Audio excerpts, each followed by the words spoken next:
Güzel dostlar, meşedeyik. Hava qaralmaq üzere ve burada bir maraqlı bir kadr var. Bir dənə yarpaqdır, budaqdır, nədirsə əl qatıb özünə. Yəni külək sadı yoxdur. Saat kimi orada. Sadece yolu bilirsin. Bura kesiləsi değil. Görərdim nə də öyle.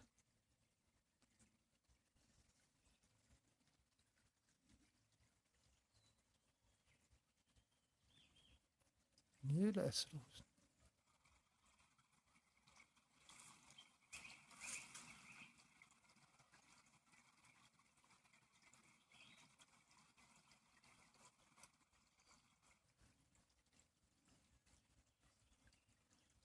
Neyse her neyse.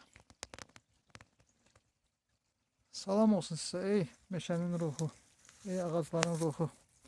Hoş gördük her birinizi. Ey balaca çay. Salam olsun sana. Hesabında bütün bu canlılar qidalanır.